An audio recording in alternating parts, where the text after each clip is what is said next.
Welcome to CEO Insights. I'm Marilyn de Guzman with Investing News Network. I'm speaking with Ken Armstrong, President and CEO of North Arrow Minerals, and we are talking about lithium exploration in Canada's Northwest Territories. Hello, Ken. Hi, Marilyn. Thanks for having me. Yeah, nice to have you. So let's start our conversation with I understand you recently done a pivot in terms of your project priorities from your former flagship, the Stefani project, to LDG. Could you talk a bit more about that? What was the rationale for the shift in focus? Sure. Yeah. I don't know. I think pivot might be a bit strong of a word. And we have within North Arrow 3 spodumene pegmatite projects now. The Stefani was the first project that we acquired, and we announced that acquisition in January as part of the Yellowknife pegmatite province. We're very keen on it, and when we announced that acquisition, we also said we were looking at other opportunities to acquire additional projects in the NWT in particular. And we did that in June and July. We announced the acquisition of our Mackay lithium project, and then also our LDG lithium project. Both of those are further north, up in the Lac de Gras region of the NWT, but really interesting because they came about from looking at our existing exploration database and a lot of the work that we've done in diamond exploration over the last 10 plus years.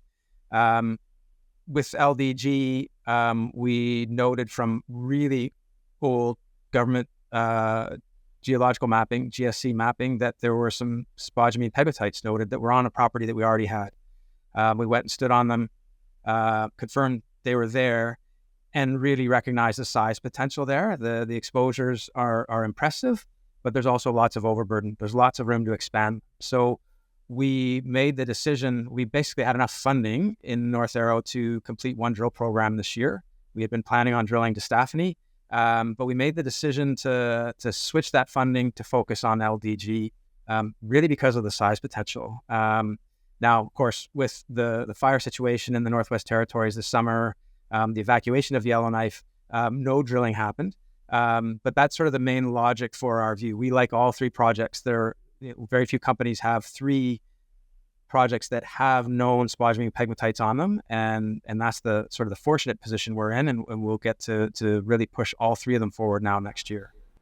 So I'd like to ask you quickly about that, like the fires that have happened. So where it's at right now, are you back in operation? Like what's the status of that right now? Yeah, so we are in the field right now. So it just sort of the period from the middle of August to the middle of September was really that period where there was little work happening or unable to do work, as they rightly had to get that situation under control. It did allow us, even though we couldn't mobilize for drilling as we'd planned, we did get up to LDG and Mackay, and we're just wrapping up now. It's the early part of October, so we're just wrapping up a field program there. To allow us to get on these discoveries again. We're doing prospecting, ground magnetic surveys, drone surveys to get good ortho photographs over the discoveries, and really get the property properly ready for exploration drilling next year. So we're just wrapping that up. We actually have people on the ground at Stefani right now as well, doing the same thing, getting the property ready for exploration drilling next year. Right. So you've mentioned Mackay as well. Like what work is being done there as well? Could you talk a bit more about that in addition to the 2 projects? Yeah. I mean, very similar to LDG. The properties are about 20 kilometers apart, LDG and Mackay. The same sort of setting. They're the spodumene pegmatites, and there are a number of simple pegmatites as well, are hosted within the metasedimentary rocks. Close proximity to what we call a fertile 2 mica granite, so the kind of source potentially for spodumene pegmatites. Is a very similar setting to what we see in the Yellowknife pegmatite province. The same age sedimentary rocks, same age of 2 mica fertile granite nearby. This area has really never been evaluated at all for its lithium potential, and it's really what's made us quite keen on getting there, making these discoveries, and now we're really going to want to get on with proving them up next year. So is North Arrow currently solely focused on lithium, given that you have diamond and gold assets as well? Yeah, we are. We're focused on these projects. We kind of made our true pivot from diamonds early this year when we started to acquire these properties. Just looking at what's happening in the junior mining sector, where interest was for investors, and having ideas, seeing a lot of exploration activity happening for lithium in the Northwest Territories and Nunavut, and it's an area that we know very well. So our focus is on the three main projects. We also have another more grassroots project up at Bathurst Inlet in Nunavut. The gold and the diamond projects, they sit within the company. We've done a lot of work on them over the last number of years, so our tenure is very solid there. We are going to look at advancing them when we can with the right partner, when we can do so in sort of a non-dilutive way. So with your current focus in the Northwest Territories, such a remote region in Canada, could you talk about some of the challenges that you encounter operating in that region and how you're addressing those challenges? Yeah, I mean, probably it is, as I mentioned, it's an area we know very well. I think, one of the key challenges is it is in the north. You have the seasonality of exploration with long, cold winters. Probably the biggest challenge and one that comes immediately to mind for investors is just the lack of infrastructure. How do you get there? How do you get things done? And with all three of our lithium projects, we've been very careful to look in areas and acquire these properties in areas where we are close to existing infrastructure. So Destaffany, for instance, it's part of the Yellowknife province, as we mentioned. It's about just over 100 kilometers east of Yellowknife, right on the shore of Great Slave Lake. And that allows us then to consider mobilization and demobilization options using a barge. We have direct access down to Hay River where the railhead is. It's essentially like being on a road. For LDG and Mackay, what's really interesting about those projects is they lie right along the alignment of the winter road that's used every year to service the diamond mines up at Lac de Gras, so Diavik and Acadie. Like within a kilometer or so, you can stand on the pegmatites at LDG, and you can see what was a historic alignment of that winter road that came within a kilometer of these outcrops. And then you can kind of turn to the north on those same outcrops, and on the horizon, you can see the wind farm at the Diavik diamond mine. Just to give an idea, we're in an area where there's active mining happening. Winter road is infrastructure, seasonal infrastructure, but that road has been built every year since the early 1980s and is going to continue to be built every year and provides us very good access. So that's kind of how we look to address that access issue and that lack of infrastructure.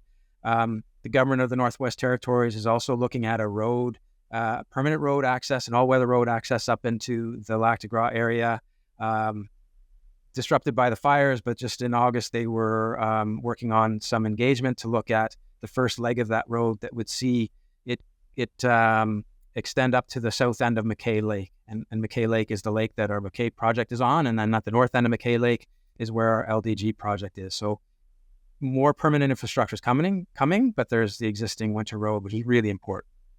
Right. And the Northwest Territories does seem to be getting a lot of attention. Australian company Todd River just announced some significant acquisition. So what is it about this region that seems to be attracting these lithium explorers, and what do these new acquisitions mean for your projects? Well, I think they underscore that it's a prospective region. And so what's attracting explorers is the fact the setting is right. There were known spodumene pegmatites in the region, particularly around Yellowknife, and that's sort of the key focus of probably the most advanced company in the region, Lift Power. They're drilling those off, proving up. Grades are there, thicknesses are there. The tonnage potential is significant. So yeah, you're seeing companies acquire properties, in particular Australian companies coming in and recognizing the opportunity.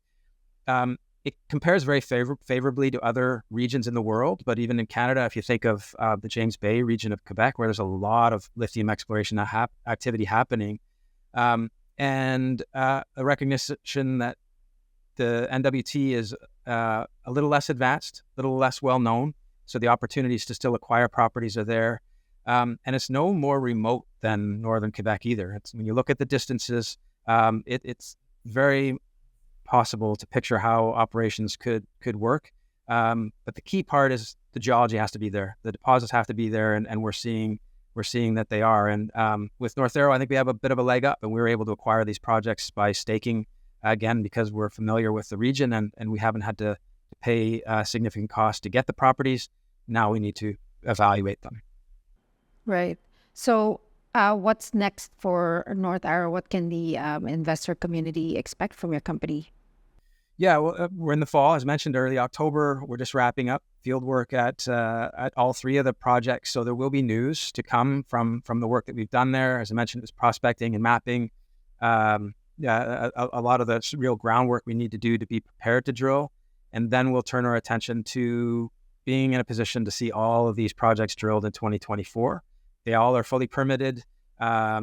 LDG and Mackay have the benefit of an existing exploration camp that's already there. We're doing the work out of it, so that's will allow us to move quickly. So looking for news in terms of results on the spodumene pegmatites, hopefully new discoveries as well, assays, and then really quickly turning into plans for 2024 and getting a drill, taking advantage of the winter road and getting a drill up to LDG and Mackay to see those properties drilled.